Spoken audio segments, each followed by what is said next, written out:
J'ai une excellente nouvelle pour vous. Vous êtes intelligent. Depuis votre naissance, vous avez surmonté de nombreuses étapes. Apprendre à marcher, à parler, à vous nourrir, à vous exprimer. C'est grâce à cette intelligence que vous êtes capable de vous servir d'un smartphone, comme vous le faites en ce moment, pour regarder cette vidéo.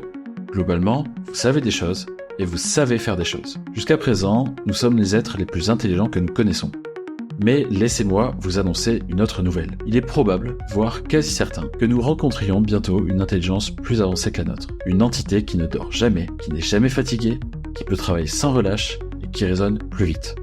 Beaucoup plus vite que nous. Aujourd'hui, je vais vous parler de l'AGI, l'intelligence artificielle générale. Ok, on va poser le cadre. Aujourd'hui, on a des IA qui savent quasiment tout faire, mais spécifiquement. Les IA génératives, par exemple, elles savent générer. Elles génèrent des textes, des images, des vidéos, de la musique. Mais aucune de celles-ci n'a la moindre compréhension de ce qu'elles font et ne peuvent faire ces actions de manière croisée. Elles ne sortent pas de leur domaine de compétences. Une IA spécialisée est conçue pour exceller dans un domaine précis. Si on prend l'exemple de Deep Blue, si vous ne la connaissez pas, c'est l'IA qui, en 97, a vaincu le champion du jeu d'échecs, Garry Kasparov. C'est un super ordinateur capable d'évaluer 200 millions de positions par seconde. Et c'est ce qu'il a fallu à l'IA pour l'emporter. Par contre, si juste après cette partie, ce bon vieux Garry avait décidé de l'affronter sur une partie de Tetris, Deep Blue n'aurait simplement rien su faire. À la différence, une AGI est capable de généraliser ses connaissances et ses compétences pour résoudre des problèmes variés et complexes sans être spécifiquement entraînée pour chaque tâche. Elle pourrait terrasser Garry aux échecs, mais aussi sur une partie de Tetris, et en parallèle, qu'est-ce qu'elle ferait ? Écrire un roman de développement personnel et anticiper le prochain krach boursier. Et ce, de manière autonome. Ok, c'est bien beau. En gros, c'est un ordinateur surpuissant capable de tout faire. Oui, mais est-ce que vous avez compris ce que ça impliquerait vraiment ? C'est complètement vertigineux. Pour la première fois dans l'histoire de l'humanité, ce ne serait plus nous qui déciderions comment résoudre un problème, mais une entité qu'on aurait créée et qui, à un moment donné, aurait pris l'initiative d'apprendre par elle-même pour résoudre ce problème. Et c'est là que ça devient fascinant. Notre monde est complexe. Les problématiques que nous rencontrons à l'échelle de l'humanité sont de plus en plus complexes et s'entremêlent. L'AGI pourrait nous permettre de mieux comprendre et résoudre des problèmes complexes qui dépassent nos capacités actuelles. Par exemple, les crises climatiques, les épidémies, l'économie mondiale. Une intelligence qui dépasse les limites humaines pourrait être un atout majeur pour trouver des solutions innovantes. Mais l'AGI, ce n'est pas sans risque. Une espèce plus intelligente que nous. Est-ce qu'on doit limiter son évolution ?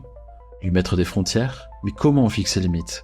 Comment on fixe des limites à une chose qui, par définition, a vocation à se dépasser sans cesse ? C'est pour ça que des organisations comme l'UE travaillent sur des réglementations comme l'AI Act, qui vise à encadrer le développement de l'IA pour qu'elle soit utilisée de manière éthique et responsable. Pour vous amener un peu plus loin dans la réflexion, sachez qu'un des principaux défis de l'AGI, c'est ce qu'on appelle l'alignement.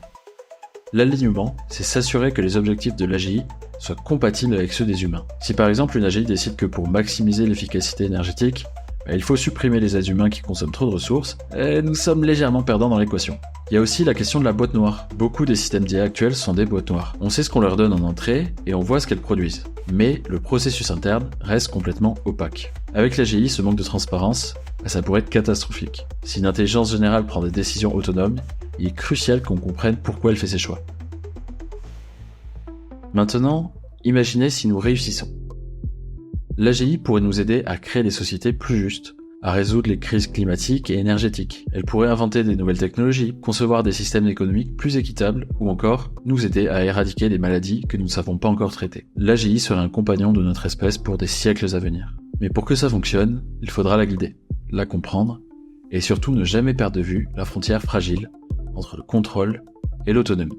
Aujourd'hui, nous sommes peut-être à l'aube de quelque chose d'immense, un nouveau chapitre pour l'humanité, un chapitre où nous ne serons plus seuls à naviguer dans l'immensité du cosmos.